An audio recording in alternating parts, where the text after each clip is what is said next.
Magandang umaga po sa ating lahat, mga kapatid. Magandang umaga po, Father. Araw ng Biyernes sa ika-32 linggo sa karaniwang panahon.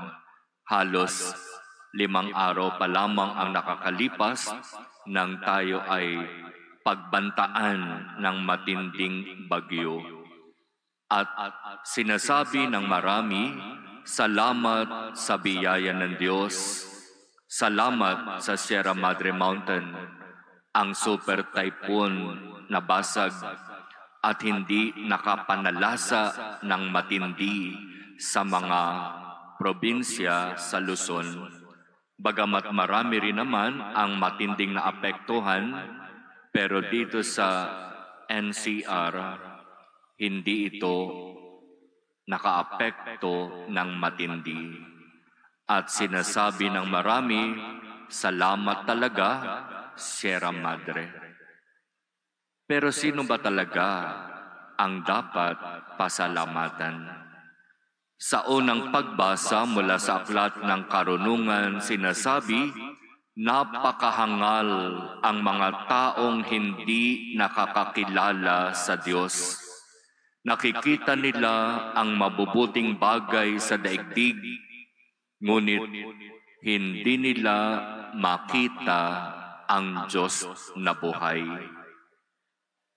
Pinupuri at binibigyan nila ng parangal ang kagandahan ng kalikasan, pero hindi nila nakikita ang Diyos na lumikha nito.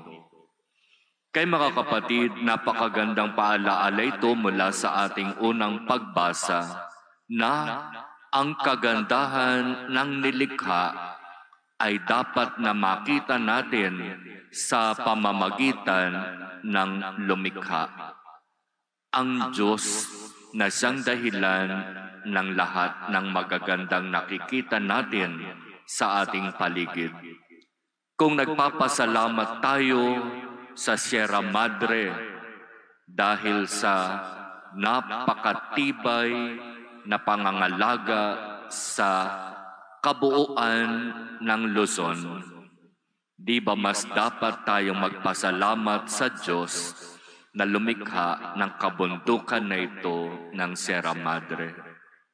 Inilagay niya ang kahabaan ng bundok na ito sa napakagandang lugar upang ang malalakas na bagyo na manggagaling sa karagatan ay kanyang mahahadlangan at mababawasan ang lakas at mababawasan ang tindi ng epekto sa ari-arian at buhay.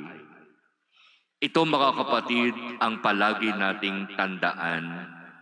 Ang kagandahan ng nilikha, ang kagandahan sa paligid ay dapat nating makita sa pamamagitan ng lumikha ng lahat. At ipagpasalamat natin ito sa Diyos na lumikha, sapagkat alam niya ang lahat at tunay na inilalagay niya ang lahat sa kanya-kanyang takdang panahon, sa kanya-kanyang takdang lugar.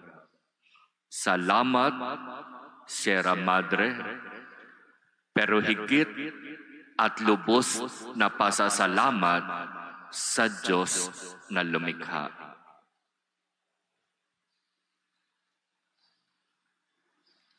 Amen.